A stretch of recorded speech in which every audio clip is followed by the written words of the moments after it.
Move the rock so much I feel like I'm Steve Nash. What's going on, everybody? It's your boy Directed by Diego, and I recently posted a YouTube tutorial for this really cool celebrity hologram effect in Final Cut Pro, and I'm gonna show you how to do it in After Effects. Let's dive right into it. So we're gonna press Command I on the MacBook keyboard, import our clip, and we're gonna drag our clip to the timeline, make sure it's selected. Now we're gonna click the roto brush tool at the top here. Now the first thing we want to do is mask out our subject. There's many different ways that you can do this that will make it extremely easy for you rather than having to do it the default way, the old school way, as I like to say, which is going up to the roto brush tool and doing it frame by frame. This is extremely time consuming and tedious. There are many ways to actually rotoscope out an object or a subject for whatever effect you're trying to get done. Me personally, I transfer the clip to Final Cut Pro, then I use the magnetic mask tool to rotoscope it out in seconds, and I'll also provide a link to another website that does really good rotoscoping in the click of a button within seconds. It's called Runway AI, which is a really cool website used for creators that want to get into AI effects, and it has a really good one-click rotoscope tool. But just in case you don't want to get those subscriptions or you don't have Final Cut Pro, I'll show you how to do it the old school way. So we're going to go to the top here and click our roto brush tool, make sure this is selected. We're going to double click on our footage, and now as you can see up here beside composition, it just opened up a new layer. So that's where you'll click around your subject and kind of draw him out to get the proper shape. All right, so something like that's not bad. So on your MacBook, if you press and hold Option, you can actually refine the cutout just in case it didn't come out properly. You'll know that it's working because instead of it being green and adding to it and creating more of a mask like this, it's gonna actually cut it out and it's gonna be red, just like this. So you might have to refine it, press play, wait for it to go to the second frame. So as you can see, the mask easily gets all messed up and you have to literally refine it frame by frame. So I wouldn't suggest doing it like this. It's extremely time consuming and annoying.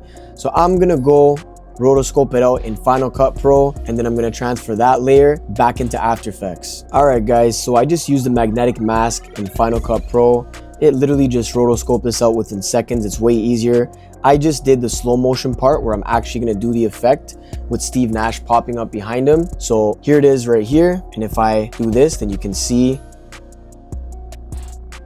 the rotoscoped layer. So now that we have our layer, we're going to hide the top layer for a sec. We're going to select the bottom layer right here. We're going to go ahead and track our camera, track the footage. So there's many different ways to track the footage. If you go on the right hand side over here and you look for tracker, we're going to click track camera. If you don't see it, you can go to the top, click window, and make sure that tracker is checked off. If it's not checked off, that's why you can't see it in the side. So we're gonna click track camera, and right now it's tracking the background so we can do this effect properly. Another way that you can track the camera as well is by going to the right hand side, effects and presets, and search 3D camera tracker.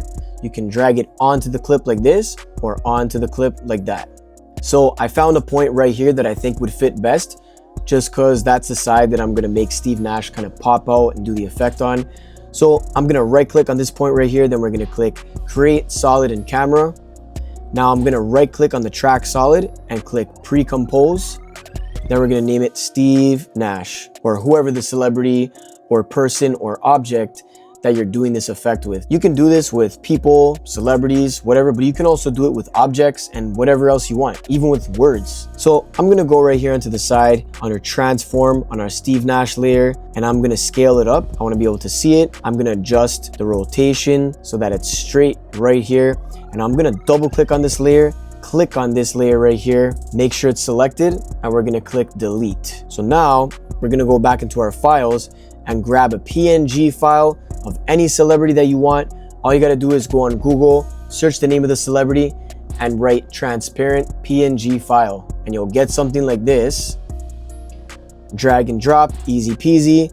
Now I'm gonna click on this layer right here. I'm gonna press S on my keyboard for Mac, and I'm going to scale it up so it's bigger. Now you see these points right here. This is basically saying that if we put a shine or a glow on it, that the glow or shine is not gonna go past this right here. And we don't want that because that's gonna look weird and it's gonna limit us to doing the effect properly. So I'm gonna go and right click on this layer, pre-compose it again. You can leave all attributes in Steve Nash and we're gonna press OK. So now we're gonna set up our effect right here. We're gonna click right here in effects and presets, and there's different glows that you can use. I find that for After Effects, deep glow is really good. If you don't have deep glow, you can try VR glow. And if you don't have VR glow, you can just do the regular glow that comes with After Effects. And if you're using Final Cut Pro, and if you use Final Cut Pro, I'll drop a link in the description below to my custom glow effect that I've created for Final Cut Pro. It's probably the best glow effect that I've seen, and it's extremely easy to use. So any which way, we're gonna drag the regular glow, default glow that's built into After Effects onto our layer. Now we're gonna just adjust this glow here. So what I like to do is go on the glow threshold, bring it down, glow radius, to kind of play with these settings so that it doesn't look like this. You can't even see his face, his skin, anything. So we're just gonna raise the glow radius, you know what I mean? Glow intensity we can play with. Under glow colors, instead of original colors, you can change it to A and B colors, and under A and B, you can put it to any color you want, but I'm pretty much gonna switch it to this light blue / purple because that's the color of his outfit. So I want it to match his outfit. So we're just gonna play with that here, make sure this is all situated. That's cool, that works. All right, so now we're gonna go back into our clip, and as you can see, we have the Steve Nash right here glowing. I do wanna adjust how purple it is though, that's the thing. It's a little bit too purple for my liking. See how that looks? Even better, perfect. So I'm gonna go under Y rotation, switch it back to here. And what I'm gonna do is I'm gonna scale it down, and we're gonna drag it right here because we don't want it to be seen. Pretend that the layer is under our mask, but for now, we're gonna put our layer above the subject just so we can see which direction we're gonna move it, and it makes it easier. So now that you have your celebrity hologram right here, we're gonna go and click the drop down arrow. We're gonna keyframe the scale, position, and Z rotation. You can do this effect however you want. You can put your own spin on it.